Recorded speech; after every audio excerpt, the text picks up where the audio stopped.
Apocalipsis 6:3. Cuando abrió el segundo sello, oí al segundo ser viviente, que decía, ven y mira. 4. Y salió otro caballo, bermejo, y al que lo montaba le fue dado poder de quitar de la tierra la paz, y que se matasen unos a otros, y se le dio una gran espada.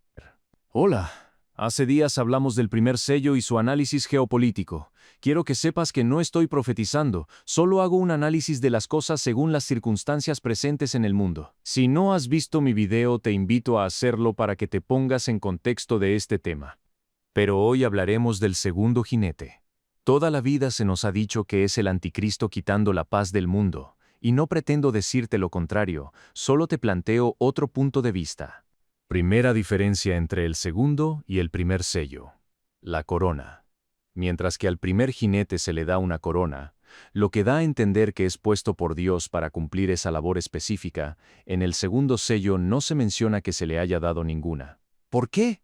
¿Es que no es alguien puesto por Dios? ¿O simplemente no es necesario volver a explicar lo mismo? Algo sí es claro. A uno se le da una corona y al otro se le da poder, el poder de quitar de la tierra la paz. Mientras que al primero se le menciona como alguien que tiene la capacidad de atacar a distancia con el arco, al segundo se le da una gran espada. Sin embargo, no se menciona el hecho de si la usa o no, ya que su poder es resaltado en que hace que se maten unos a otros.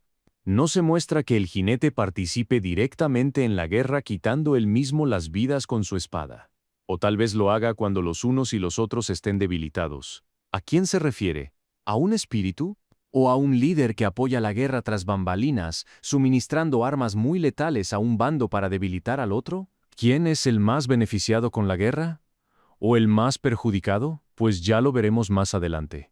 Otro aspecto a notar es el color del caballo.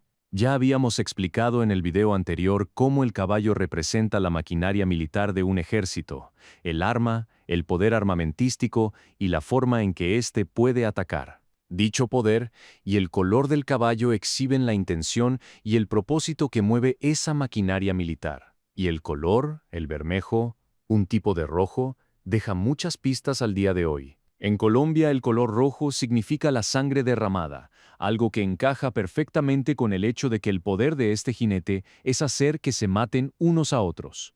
Y para este caso, usaremos de ejemplo al gigante asiático, mejor conocido como el dragón rojo, quien casualmente este año también festejó la llegada del no muy común año del caballo de fuego en el calendario chino, que casualmente es bermejo, rojo intenso cubierto de fuego. ¿Casualidad? Pero espérate, que aún hay más. Todo esto se da justo en el contexto de un Estados Unidos que, bajo la presidencia de Donald Trump, está tratando de conseguir la paz en guerras que están amenazando al mundo. Justo en su mandato. La guerra entre Ucrania y la Federación Rusa, el conflicto entre Israel y Hezbollah en Gaza, el acuerdo de paz entre Armenia y Azerbaiyán, firmado el 8 de agosto de 2025 en la Casa Blanca, poniendo fin a 37 años de conflicto, y las tensiones fronterizas entre Serbia y Kosovo que Trump también intervino a frenar con amenazas comerciales. Todo esto lo expliqué con más detalle en el video del primer sello. Todo esto para que puedas relacionar por qué el segundo jinete sale a quitar la paz de la tierra. La paz que intenta conseguir el presidente Trump, quien expresó muy públicamente su deseo de ganar el Premio Nobel de la Paz.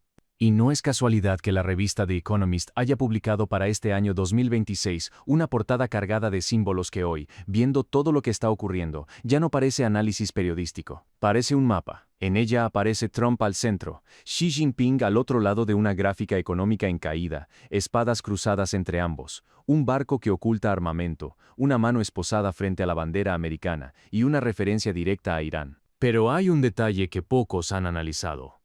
En esa misma portada aparece una figura muy similar a Netanyahu y junto a él otras figuras que se identifican como Putin y Xi Jinping. Los tres en el mismo lado del tablero. Los tres frente a Trump. ¿Qué nos están tratando de decir? ¿Qué hace Netanyahu del lado de China y Rusia?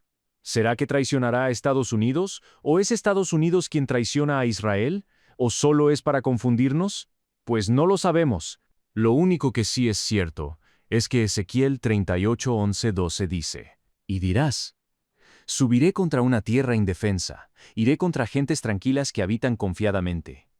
Todas ellas habitan sin muros, y no tienen cerrojos ni puertas, para arrebatar despojos y para tomar botín, para poner tus manos sobre las tierras desiertas ya pobladas, y sobre el pueblo recogido de entre las naciones, que se hace de ganado y posesiones, que mora en la parte central de la tierra.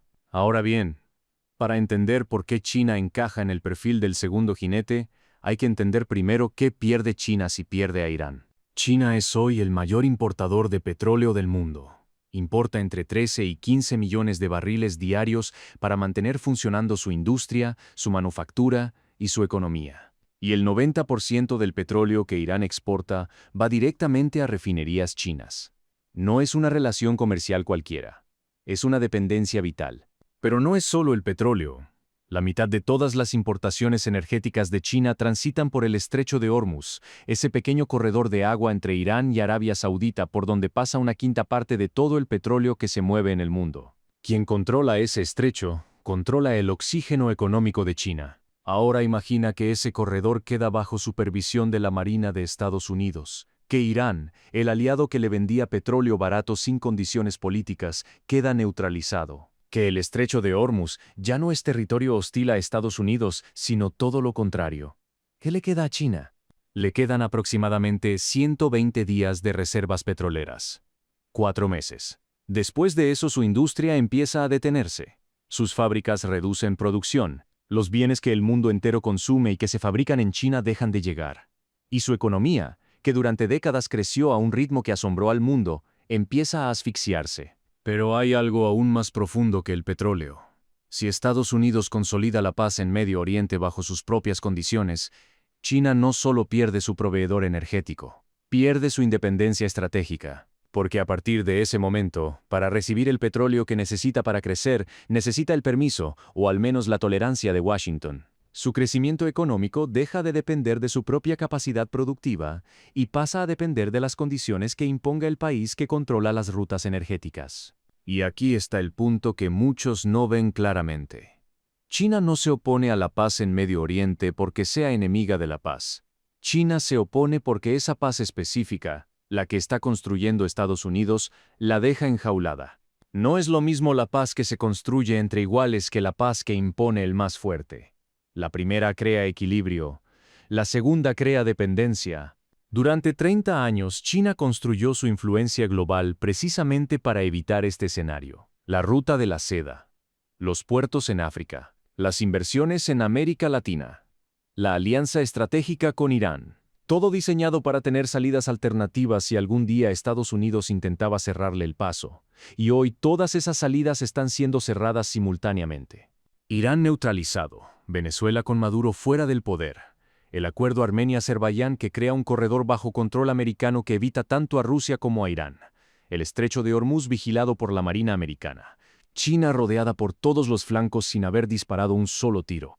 Entonces la pregunta que China se está haciendo ahora mismo no es si quiere la guerra, es si puede permitirse que la paz de Trump se consolide, y la respuesta matemática es no. Porque una China enjaulada energéticamente no es una potencia mundial. Es una economía de segunda categoría que crece o se detiene según lo que decida Washington. Y ante esa realidad, la decisión más racional, más fría y más estratégica que puede tomar China es exactamente lo que el segundo sello describe. No ir a la guerra directamente, sino asegurarse de que esa paz nunca se consolide. Suministrar la gran espada a quien sí está dispuesto a pelear. Mantener el conflicto encendido el tiempo suficiente para que el que intenta imponer la paz gaste sus recursos, su atención y su capital político en una guerra que no termina. Por eso, Irán ataca todas las bases de Estados Unidos en la región.